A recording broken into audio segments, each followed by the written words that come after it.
घर में 2 बेटे हैं। क्या है मेरे घर में? जम के बोलो, 2 बेटे हैं। और तेरे यहाँ तो के भगवान की कृपा है मेरे घर में ये। दूसरा बोला भैया भगवान ने बहुत कृपा करी, मेरे को तो इतनी कृपा करी कि मेरे घर में भगवान ने 2 बेटे दे दिए, चिंता मुक्त हुआ। दूसरा जो खड़ा था उसकी आंख में आंसू भर गए, मेरे घर में 2 बेटियां हैं। फिर बोला अच्छा हुआ भगवान ने मुझे बेटे दिए। कहा बेटी उन पढ़ने जाए, कॉलेज जाए, उनको लेने जाओ, छोड़ने जाओ, उनका ध्यान रखो, इसलिए अच्छा है घर में बेटे हो। भगवान ने अच्छा मेरे घर में बेटी नहीं। इतने में पास में बेटी खड़ी थी, बेटी ने अंकल का कुर्ता खींचा। अंकल, ओ अंकल। हाँ बेटा बोल। अंकल भगवान बेटी हमेशा मन वाले को, दिल वाले को और किस्मत वाले को देता है, भगवान बेटी कभी भिखारी को नहीं देता। वो छोटी सी लड़की ने, छोटी सी बेटी ने अंकल का कुर्ता खींच कर दी, कहा कि भगवान बेटी हमेशा दिल वाले को, किस्मत वाले को, भाग्य वाले को देता है, भिखारी को नहीं देता। जिसका मन ही नहीं है दान देने का, जो बहन तक को तो कभी 1 रुपया निकाल के नहीं दे, कभी ननन तक को अठन्नी नहीं दे, भगवान ऐसे के घर में क्या छोरी देगा? क्या देगा? भगवान बेटी उसको देता है जिसका मन बड़ा।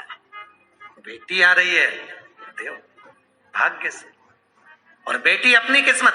एक बार स्वामी विवेकानंद वैष्णो देवी की सीढ़ियां चढ़ रहे थे, एक किसान कंधे पर अपनी बेटी को लेकर जा रहा था, दूसरी बेटी का हाथ पकड़ के जा रहा था। स्वामी विवेकानंद ने कहा बाबा कहाँ जा रहे हो? ऊपर दर्शन करने। तुम्हारे को तुम्हारी बेटी का बोझा लग रहा होगा, लाओ मैं तुम्हारी बेटी को अपने कंधे पर बिठा लेता हूँ, ऊपर जगदम्बा के मंदिर में दे दूंगा, माँ देवी के मंदिर में दे दूंगा। इतने में किसान ने कहा स्वामी विवेकानंद जी, बेटी बाप के कंधे पर बोझा नहीं होती, बेटी जब तक कंधे पर रहती है तो बाप के बोझ को भी हल्का कर देती है, वो बेटियां हुआ करती।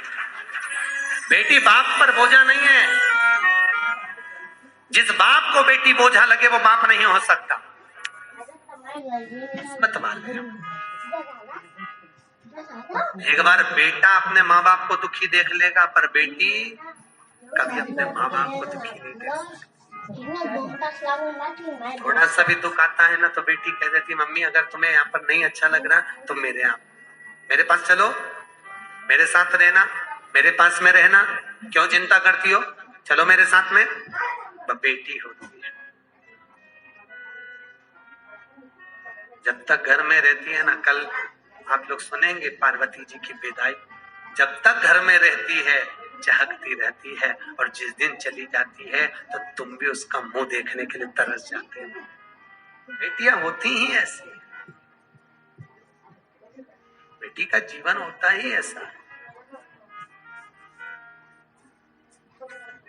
मायके में रहती है तो जब तक कुंवारी रहती है पिताजी के साथ में बैठकर भोजन करती है, बाप के लिए आगे आगे बढ़कर पिताजी थक के आए चाय ला कर दे देगी, जूस बना कर दे देगी, दूध ला कर दे देगी, पापा से पूछ लेगी पापा कुछ थके हुए लग रहे हैं, बहुत काम रहता है, मत करा करो इतना, क्यों करते हो पापा, टाइम नहीं मिलता, थोड़ा सा तो घर में रहा करो। बेटी एक ऐसी होती है जो बाप से आगे रहकर पूछ कर उनकी सेवा कर देती है, और एक बहू होती है घर में रहती जरूर है पर पति के लिए सब कुछ कर सकती है, पर जब ससुर थकावट आएगा पानी भी लाएगी तो टाइम देख कर लाएगी, चाय भी बनाएगी टाइम देख कर बनाएगी, और विचार करेगी कि सास बना दे तो सबसे अच्छा। परंतु एक बेटी होती है जो समय पर पिताजी को दवाई लेना है, और आज भी बेटी की भले शादी हो जाए पर बार बार फोन लगाकर बोलती है पापा शुगर बढ़ी, दवाई ले लेना, वो डॉक्टर बहुत अच्छा आया है उससे ले लेना, वो महाराज आए हैं उनसे मिल लेना। बेटी एक ऐसी होती है जो बाप के लिए तत्पर रहती है,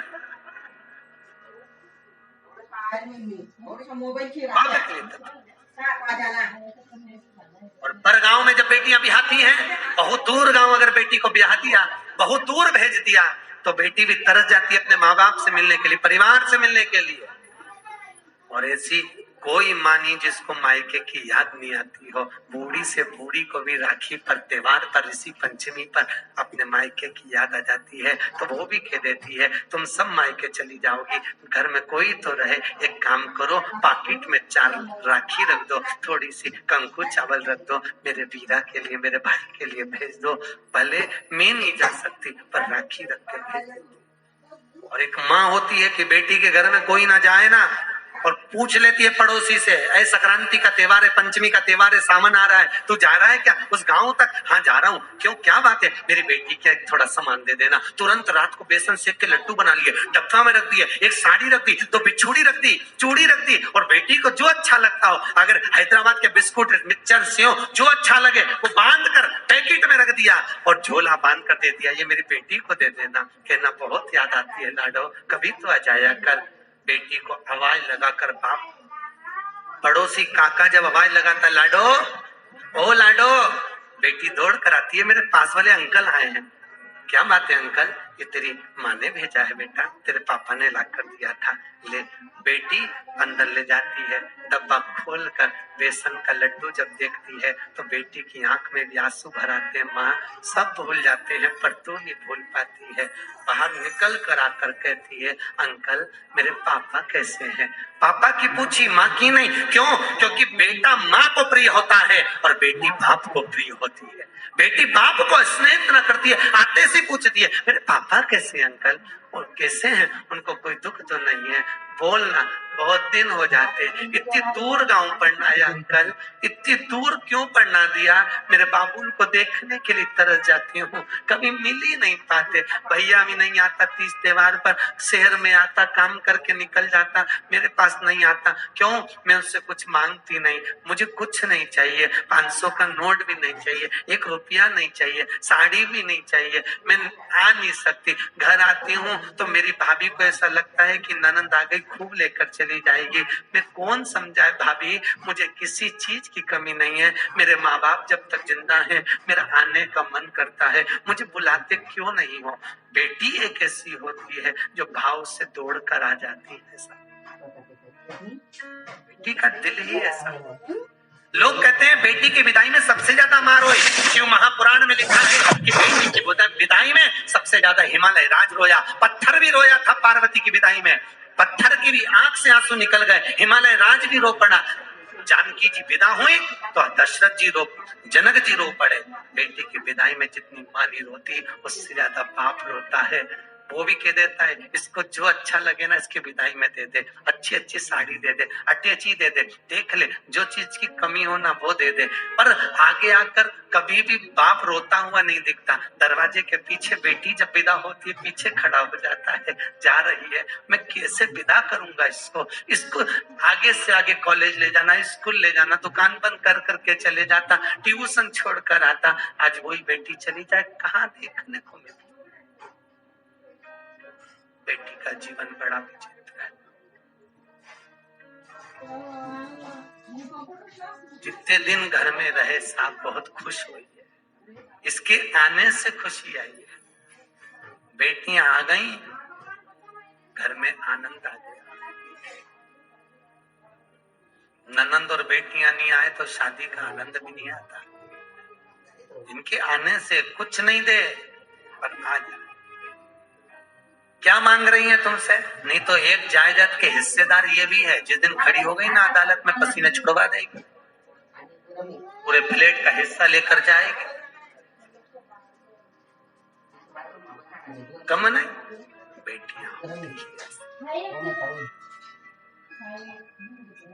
क्या मांगा तक्ष प्रजापति, हे जगदम्बा, हे जगत जननी, हे अम्बा, हे भवानी, मेरे घर में बेटी हो जाए। जगदम्बा खुद बोली, दुर्गा खुद बोली, तुम्हारे घर में पहले से तो इतनी बेटियां, इतनी बेटी का करोगे क्या? जगदम्बा ने जब बोला, दक्ष प्रजापति कहते हैं जितने बेटों से सुख नहीं है साम, बेटी का मुख देखकर सुख मिल जाता है, इसलिए मुझे बेटियां चाहिए। मेरे घर में ए जगजननी तुम प्रकट हो जाओ, ये मेरे घर में तुम आ जाओ। दक्ष प्रजापति ने जब कहा माँ तुम मेरे घर में आ जाओ, तुम मेरी बेटी बन जाओ, मेरी बेटी अगर घर में होगी तो मुझे सुख मिलेगा, मुझे आनंद मिलेगा। बेटी को कितना भी दुख होता है ना तो भी बात मुझसे कहती नहीं है पापा मेरे को दुख है। हमेशा जब भी आएगी प्रसन्न दिखेगी, घर में कितना भी दुख रहे तो भी आनंद में। बेटा कैसी है? पापा अच्छी हूँ। बाबुल अच्छी हूँ। कोई तकलीफ? नहीं बाबा ठीक हूँ। अकेले में रो लेगी पर कह नहीं।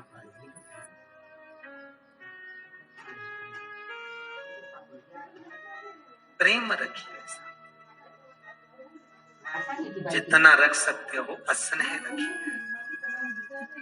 दूसरे घर की बेटियां अपने घर में आती हैं बहुत श्रद्धा लेकर, कितने अरमान लेकर आती हैं। सम्मान करिए। और बहुओं से भी निवेदन है, बेटियों से भी निवेदन है, घर के बुजुर्गों का सत्कार करें।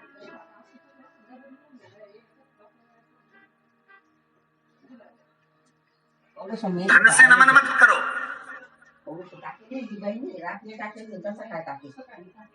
माता पिता का, सास ससुर का पैसा नहीं चाहिए।